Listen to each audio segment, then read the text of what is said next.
Every night, when you close your eyes and drift into sleep, something utterly bizarre happens. Your brain, the same organ that spends all day solving problems and navigating reality, begins to hallucinate, vividly, convincingly, and you accept every nonsensical twist without question. You have flown without wings. You have spoken to people who no longer exist. You have been chased by shapeless terrors through corridors that make no architectural sense. And every single morning, you woke up and simply accepted that this was normal. But dreams are not just random noise. They are not merely the brain's screensaver. Something far more purposeful is happening while you sleep, something your brain has been doing for hundreds of millions of years.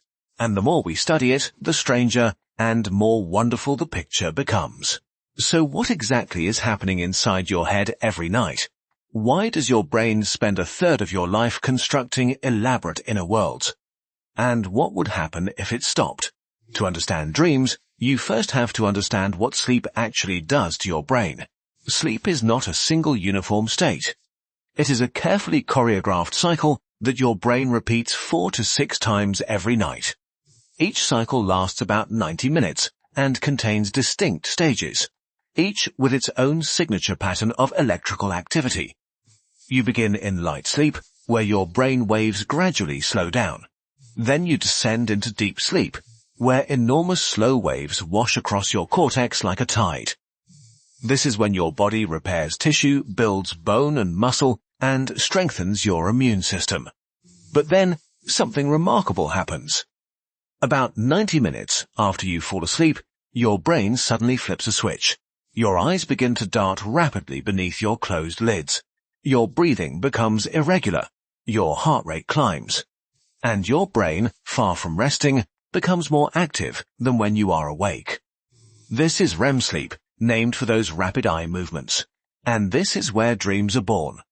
During REM, your brainstem floods your cortex with pulses of a chemical called acetylcholine. At the same time, other chemicals like serotonin and noradrenaline, which normally keep you alert and logical, drop to nearly zero. The result is a brain that is wide awake in terms of activity, but completely cut off from the outside world and from its own rational oversight.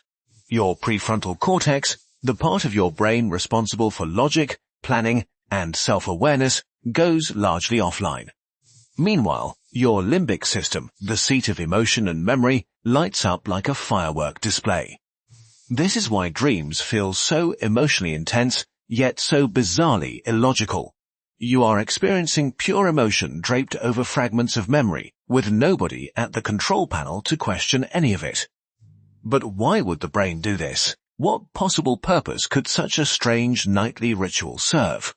One of the most powerful theories points to memory. Every day, your brain absorbs an enormous amount of information. What your colleague said at lunch, the pattern of raindrops on the window, the smell of coffee in the morning. Most of it is noise. But buried in that noise are patterns worth keeping. During REM sleep, your brain replays the day's experiences at high speed. Neurons in your hippocampus, a seahorse-shaped structure deep in your temporal lobe, fire in sequences that mirror the patterns they formed while you were awake. But here is the key. They do not simply replay events exactly as they happened. Your brain is not a video recorder. It is a storyteller. During REM, it takes fragments of recent memories, combines them with older ones, and weaves them together in novel ways. This process, called memory consolidation, strengthens important connections and weakens irrelevant ones. Your brain is extracting the meaning from the noise, filing the useful patterns, and discarding the rest. This is why studying before sleep actually works. Students who sleep after learning retain significantly more than those who stay awake. The brain literally practices while you dream, reinforcing the neural pathways that encode what you learned. But memory is only half the story. There is another theory, equally compelling, that suggests dreams serve a much more primal function. Imagine your brain as a vast city. Every day, millions of cars travel its streets, forming traffic patterns that shift and change. But at night, when the city sleeps, a fleet of maintenance crews emerges. They do not just tidy up, they actively prune roads that are no longer needed and reinforce the ones that matter. This is the synaptic homeostasis hypothesis. Every waking moment, your brain strengthens certain synaptic connections as you learn and experience the world. But it cannot simply strengthen everything forever. The brain would overheat, chemically and electrically. It would become saturated with noise. During deep sleep, and especially during REM, your brain systematically weakens the connections that were least used during the day. It prunes the irrelevant branches and preserves the essential ones. Dreams, in this view, are the subjective experience of that pruning process, the feeling of your brain reorganizing itself. This might be why dreams so often feature people and places from your distant past jumbled together with events from yesterday. Your brain is sorting through an entire lifetime of connections, deciding what to keep and what to let go. But there is a third theory, and it might be the oldest reason of all. It suggests that dreams exist to prepare you for danger. Think about the dreams you remember. How many of them are peaceful, happy strolls through a meadow? And how many involve being chased, falling, losing something precious, or facing some terrible threat? Negative emotions appear in dreams far more often than positive ones. The most common dream across all human cultures is being chased. The second most common is falling. These are not random motifs. They are ancient rehearsal scripts. The threat simulation theory proposes that dreaming evolved as a safe space to practice survival behaviors. When you dream of being chased by a predator, your brain is running a flight simulation. When you dream of falling, it is rehearsing danger detection. Your ancestors who practiced these scenarios in their sleep may have been slightly faster to react when a real threat appeared. Over millions of years, that slight edge was enough to wire the behavior deep into the brain. Even today, your brain does not fully distinguish between dreamed dangers and real ones. Your heart still races, your palms still sweat. The rehearsal is physically real, even when the threat is not. Of course, not every scientist agrees that dreams are so purposeful. There is a fourth perspective, and it is much less romantic. It holds that dreams are simply the brain's attempt to make sense of random neural noise. During REM, your brainstem fires bursts of electrical activity more or less randomly up into the cortex.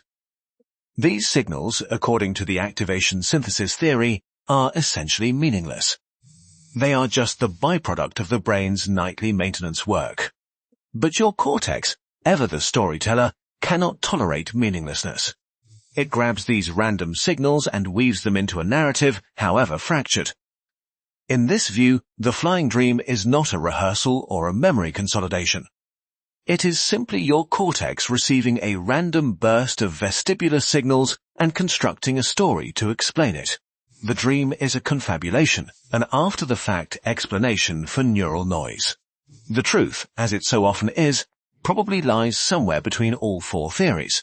Dreams likely serve multiple functions at once: consolidating memory, pruning connections, rehearsing threats, and making sense of noise, all woven together into a single nightly experience.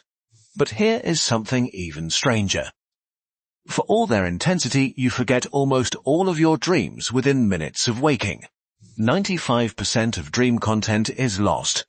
The few fragments you remember are almost certainly from the last REM period before you woke up. Why? Because during REM, the brain suppresses the release of noradrenaline, a chemical essential for transferring memories from short-term to long-term storage. Your brain was never designed to remember dreams. Remembering them might actually interfere with their function. The dream does its work silently, in the dark, and then dissolves like a morning fog. Unless you do something quite extraordinary, unless you become aware that you are dreaming while still inside the dream. Lucid dreaming is one of the most remarkable phenomena in neuroscience. It occurs when a small patch of your prefrontal cortex, the logic center that normally goes offline during REM, spontaneously reactivates. Suddenly, you realize you are dreaming, and in that moment, you gain an astonishing degree of control. Lucid dreamers can fly at will, conjure objects, and reshape the dream world around them. Brain scans show that lucid dreaming is a genuine hybrid state, part REM sleep, part waking consciousness. It proves that the boundary between sleep and wakefulness is not a sharp line, but a spectrum. And lucid dreaming might not just be a curiosity. Researchers are exploring whether it can help treat nightmares, PTSD, and anxiety. If you can learn to recognize a nightmare as a dream while it is happening, you can face the monster and tell it to leave. Every animal that has been studied, from dogs twitching their paws to mice, replaying maze patterns to octopuses changing color in their sleep, shows signs of dreaming. The dream state appears to be nearly as old as the brain itself. It is not a human invention, it is a biological universal. This means that for hundreds of millions of years, every creature with a sufficiently complex brain has spent a significant portion of its life in an alternate reality of its own making. Think about that scale. Trillions of dreams have unfolded since the first nervous systems flickered to life in the ancient oceans. Your dreams are part of a lineage far older than language, older than tools, older than humanity itself. Every night, you participate in a ritual that connects you to the deepest roots of animal consciousness. So the next time you drift off to sleep, remember what is about to happen. Your brain will replay your memories, strengthen what matters, and quietly let go of what does not. It will run ancient survival drills your ancestors practiced 1,000,000 years ago. It will weave random neural sparks into stories, and then it will erase almost all of them before you wake. And in the morning, you will remember almost nothing of the journey. But your brain will be a little sharper, a little cleaner, a little more ready for the day ahead. You are not just sleeping.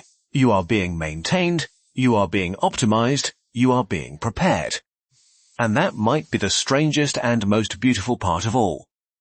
The you that wakes up tomorrow is not exactly the same you that fell asleep tonight. The dream has changed you quietly and completely, whether you remember it or not.